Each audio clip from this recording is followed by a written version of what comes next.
It gives me great pleasure to take a Atmanirbhar campaign forward with none other than Mr. Sundi of Amul to talk about how India has actually become Atmanirbhar in the area of dairy and in other food categories. India, even though we've got land, we've got labor, we've got availability, and we also have demand, India has not really become that Atmanirbhar. Mr. Sondi, good morning. Thank you for joining us. I always look forward to our interactions. I must say that it's almost 3 months we've been working from home, and thanks to your fantastic distribution, I've never missed the doodh in my early morning chai. Good morning, Nikunji. Thank you very much. And my pleasure talking to you. My question or my introduction itself, Mr. Sondi, was the question, which is that thanks to Operation Flood, India is really self-reliant for a lot of its milk stroke dairy needs. India was not that self-reliant, even though our population, our per capita consumption, our demand for dairy products has increased. India has been quite self-reliant. So why is it India has not really become self-reliant in other categories and other food categories? Even though India has labor, we have skills, we have land, and we also have demand. Well, Nikunji, you're right. India was not self-reliant till mid-70s, as well as one of the biggest proportion of food, that is the milk. I mean, if I give some data, our per capita availability was only 110 gram. Our milk production one third of USA, one eighth of Europe, and in mid-70s, farmers, policymakers, and the political leadership decided that we are becoming day by day dependent on imports, and let us become self-reliant. And that is Amul models are already a successful model in this part of India, that is Gujarat. So it was replicated under Operation War 1, 2, 3, that is called White Revolution. And by mid 90s, we not only became self-reliant, but we also became world's largest producer of milk. And today, if you see, we are double than USA and 25% more than the Europe. And I think this happened mainly and mainly because first linking farmers with the market and long-term policy decision by the policymakers and the political leadership that we have to develop milk as a self-reliant industry. Okay, now coming to the other food categories, let me tell you, more or less in all food categories, India is self-reliant except edible oil. And let me tell you, till mid 90s, when we become self-reliant in milk, we becoming started dependent on imports of edible oil. Till mid 70s or 90s, only 10% of our requirement was imported, and today it is more than 70%. Reason is simple. That time, some of people wanted to, policymaker wanted to give cheap edible oil to the consumer. Consumer lobbying was very vocal, so they allowed imports of edible oil at zero duty. And later on, nobody could take this courage to increase the duties. But you see, last 3, 4 years, now government has started increasing duties now 30, 40, 50%. And now gradually edible oil production increasing in India. So our farmers are small farmers, small producers. They can't compete with the big farmer, big producer of most of the other developed countries. And let me tell you, all countries, you take USA, you take Europe, all developed countries, they protect, encourage, and give incentives to the farmers. So India government, if they want to become self-reliant in only commodity edible oil, where we are importing around 75,000 crore rupees of edible oil, we have to protect Indian edible oil producer as well as encourage them. We can become, and I think in other categories, milk, we are not only now self-reliant, we are becoming dairy to the world also. In the latest stimulus package, what finance minister announced, they have really understood that dairy is one category in where we can become dairy to the world, especially to the neighboring countries. You see, all Southeast countries, Middle East countries, Sri Lanka, Pakistan, they are a mid deficit. And government of India has announced this year a stimulus of 15,000 crore rupees to add around 50 lakh liters capacity in the organic sector. And that will create jobs for 30 lakhs rural families. Besides that, for improving the quality, that vaccination 13,000 crore. I think government and the as well as the dairy sector, and investments are being now again made in this sector.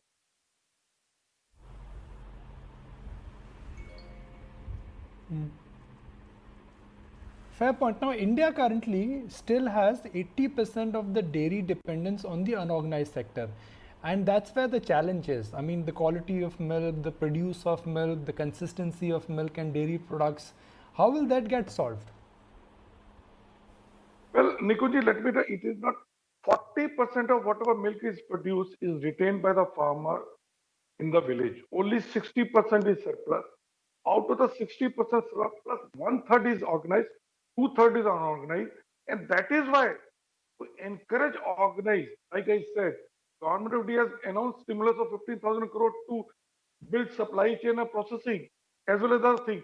So I think whereas dairy is growing at the rate of 4.5 to 5%, organized sector every year is growing at the rate of 12%.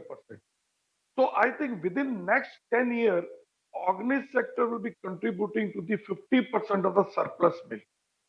And I mean now consumer, especially after COVID, consumer also understood the importance of safe, packed, branded food. And that is the consumption of all branded packed food that is growing. And that will encourage more milk going toward the organized sector. And now investment, you see, if you want to go from unorganized, a lot of investments are required, especially because farm at the village level, at the farmer level, at the supply chain level. And I think now government has understood. See, I'll give you one figure. In agriculture GDP, dairy contributes 30%. And you know what used to be the allocation, the budget for the dairy or animal? Only 4 to 5%. And now only budget for the animal husbandry is increasing because government understood that when you are investing in dairy, you are investing in the landless and marginal farmers. In India, 70 to 80% landless and marginal farmers. And I think it will definitely yield results, especially the latest packages of stimulus which have been announced by the finance during the COVID. It will definitely encourage an increased organized sector within 5 to 10 years to double.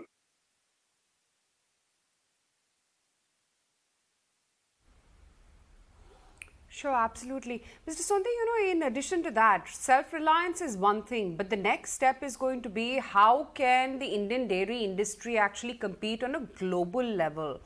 What push would you require from the government's end to make India enter the global stage? Well, you see, if we have to become global player, any brand to become a global player, it has to be domestic marketed. And we are very lucky that in food, most market is dominated by the Indian brand.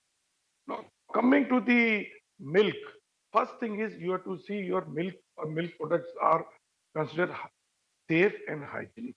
And that already infrastructure investments have been started building. Second, you see, world is saturated. Most of the countries are saturated in milk consumption, except the Asian countries, and we are lucky that these all countries next door. Second is we have to see what is plus point with us as compared to the other countries. And you know what we have got plus point. Very few realize that is we have got milk of buffalo. No other in the world anywhere buffalo milk is produced. And and now in most of the countries, buffalo milk products are considered premium products. So cheese made out of buffalo milk has got more strains and it is more chewing. Or you make any product, ice cream or the yogurt, it is more tasty, more vital. So one area where India can really contribute to the world market is promoting products out of buffalo milk because every country is promoting cow milk. You see, Italy is selling cheese, the buffalo at a premium. They have got only 20,000 buffalo, and we have got 100 million buffalo. Our total milk production, whatever, 190 million, 55% is contributed to buffalo. And buffalo milk has more calcium, more fat, more vitamins, more minerals. So nutritionally also is better. So India can only promote that. India can only claim that. And also we have to see how to build our dairy market in the neighboring countries. You see, biggest countries importing is China, Russia, Mexico, Argentina. Some of these countries do not allow import of dairy products from India. So our policy makers have to work on that also, how to allow dairy imports from India.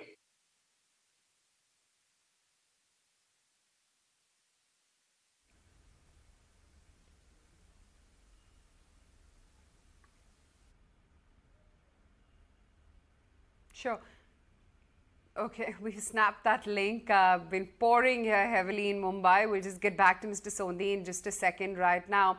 But that's, some interesting takeaways coming in from Mr. Sondhi on how Amul and the likes can really compete on a global platform and whether or not India can become Atmanirbhar when it comes to their dairy needs and dairy products as well. Also, the shift from the unorganized market to the branded packaged foods market. That's an interesting point that Mr. Sondhi as well talked about. Do we have him back? Can I go across to him? Okay. Mr. Sondhi is back. Mr. Sondhi, fair point. I get your views on how India can really come on the global map when it comes to dairy as well as other dairy products.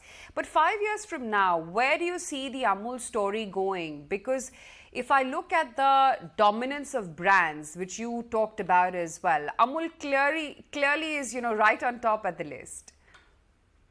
Well, as far as Amul is considered, last year Amul brand unduplicated turnover was 52,000 crore. We are India's biggest food or FMCG brand.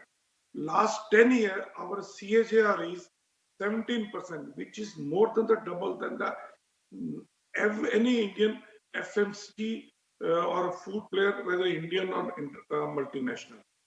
The way we are, you see, our business not depends on the markets only, how much milk we can procure, which geography, how much we can process, and what products we can sell. Because, like I said, only 1/3 is organized.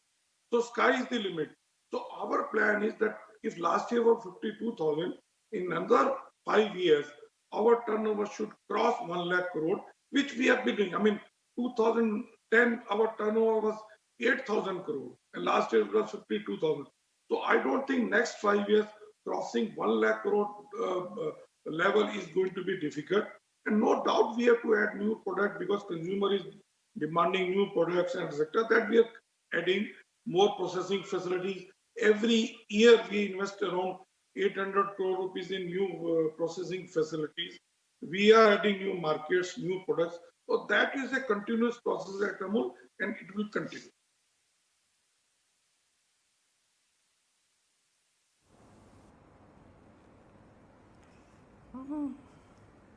Okay, fair enough. Just to touch on the ice cream segment with demand plunging, in March, we did see a little bit of recovery, but it was still down about 50% in May. Have things eased off? And you've talked about that, of course, and talked about how perhaps it's going to start coming back to normal. But going forward as well, do you feel that, overall consumers are now, coming back to the normal demand levels that we were seeing previously? Yeah, you're right. Among all the dairy products, ice cream suffered maximum. And ice cream season is 60% is during 4 months. That is March to June. And it suffered. March was -95, April was -85, May was -70. During June, the minus is only 25%. And consumers are gradually coming back to the ice cream consumption. But I think it will take time. But we have lost the season. We have lost because rains have arrived. So we have lost the season. Now let us see the next season which comes around Diwali. But whatever is gone in ice cream. But normal, another 2-3 months, normalcy will come. Now markets are opening up.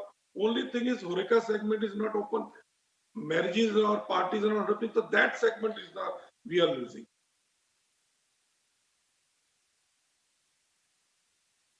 Okay.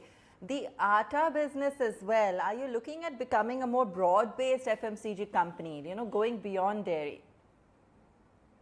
No, no, no. Let me tell you, our focus will be dairy, because that has got better. But for learning point of view, we are trying in bakery or ready to eat potato based or dairy products, or maybe atta is only locally during COVID we have thought of launching for our farmers. So, but our investments, our focus will be dairy only.